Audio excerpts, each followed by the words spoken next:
Now, Rufai, to a bombshell revelation from Adeyemi, the Director General of the so-called Presidential Foreign Intervention Promotion Council, who declared on live television on Monday that he borrowed 400 million naira, allegedly paid to secure his appointment letter for the job. Let's take a look. I borrowed this money to pay for this appointment.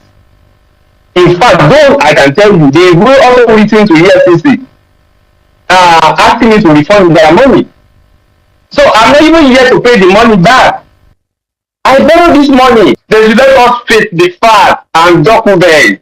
This scenario is very, very unfortunate. That the way some actors in the government are taking on this matter is unfortunate and is embarrassing. Honestly, imagine the government claiming that a one man called me a fanatic, maneuver the whole system. Now is unfortunate.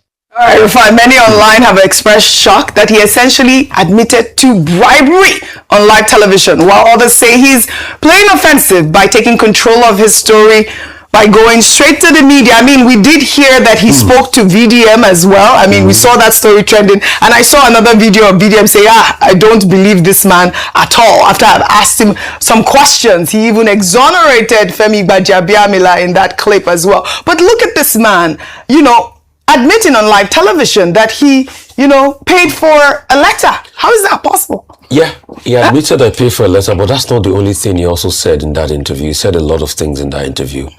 He asked salient questions. What happened to Tani Mola?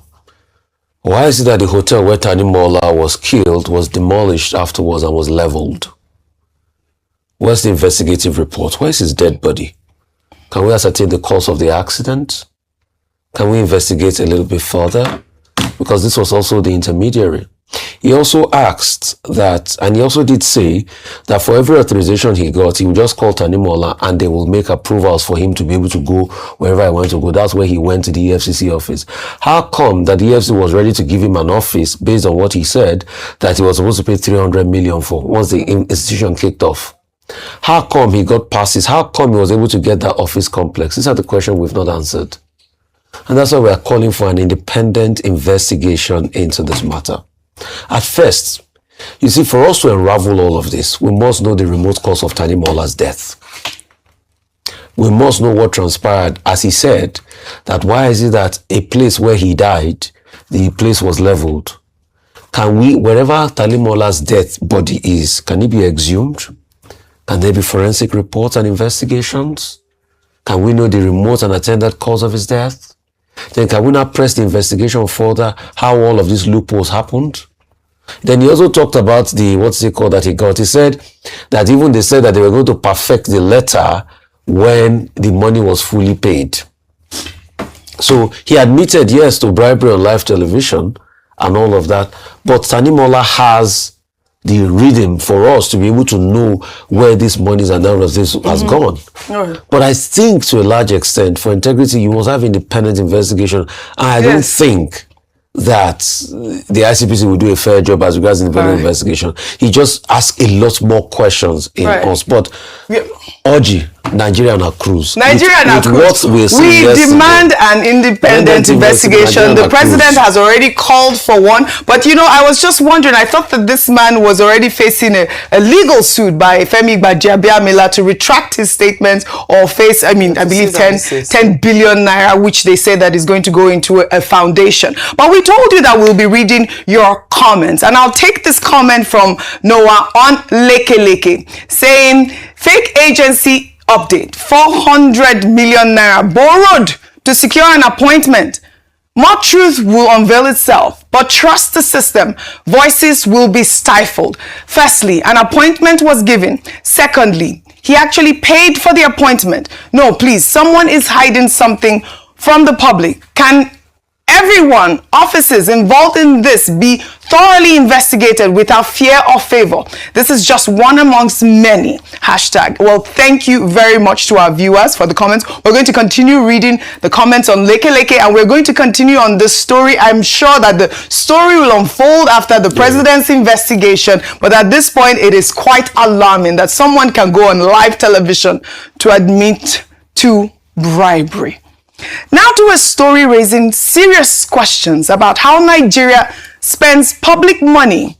The National Commission for Amalgary and Out-of-School Children Education, a body set up to tackle the country's out-of-school children crisis, is under new scrutiny after being found to have allocated billions of naira in the 2026 budget, not for classrooms or teachers, but for roads, street lights, and medical equipment. Line items under the National Commission for Amalgary and Out-of-School Children budget show 1.4 billion naira for one road in Abeokuta, Ogun State. Other items show over 2.1 billion naira for two roads in Katsina State, while another line item allocates 1.4 billion naira to a single road in Ekiti State. The commission was initially set up to reduce Nigeria's 18 million out-of-school children, the highest number in the world, raising questions about these external projects, which are clearly outside its primary mandate. Well, Dr. Abati, budget experts have criticized the distortion in the budget, saying allocating projects outside an agency's responsibility weakens accountability while shifting resources from where they are most needed. Other items under the Commission's budget revealed that 700 million naira was allocated towards the provision of ambulances, furniture, and dental x-ray machines. Dr. Abati, can you imagine this? Your thoughts? Well, nothing could better indicate the decay of Nigeria's budgeting process. One of the fallouts of the story about the fake, phantom, fictitious, all of this was mainly the same thing.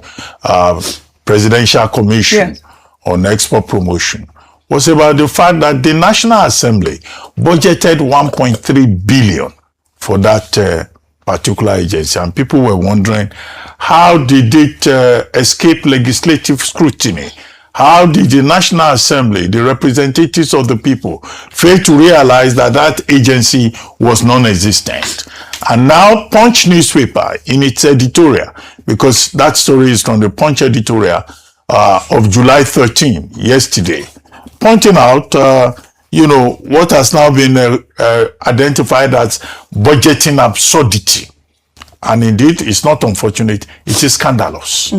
The National Out-of-School Commission, Amalgary and Out-of-School Commission, was established in 2023 with the objective that with UNESCO telling us that Nigeria has between 15 to 20 million children that are out of school, that agency will focus on ensuring access to basic education for Nigerian children in whatever part of the country that they may find themselves.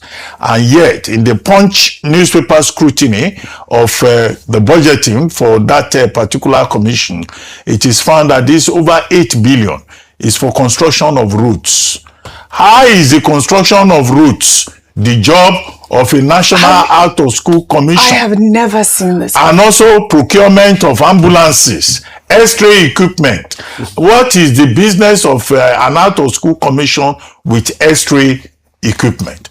Now, what was found, that editorial pointed out, is that these are projects that have been inserted into the budget for that commission and called constituency projects to be executed by lawmakers who have smuggled, in other words, they have smuggled ghost projects into the budget of an agency whose constitutional mandate is completely different. Completely. The mandate of that commission is to, get more children into schools. And now they have padded the budget. They have turned it upside down by saying they will construct roads. I think we need greater responsibility, oversight, accountability on the part of members of the National Assembly. It is not enough for them to say, oh, we are doing constituency projects.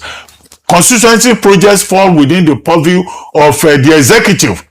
That's why they are called executive. Yes. They execute. This is it. The job of the lawmakers is to make laws. Yes. Not to create opportunities for money making inside the budget of Nigeria. Well said. And that's why many Nigerians have recommended a different model of budgeting. Correct. And greater accountability in the budgeting process. I agree with you 100%. Thank you, Dr. Abati, for that highlight. We have 18 million children out of school. I mean, this is completely unbelievable. Like you said, we need this budget scrutinized. And obviously, we're calling for a new agency to look through those line items.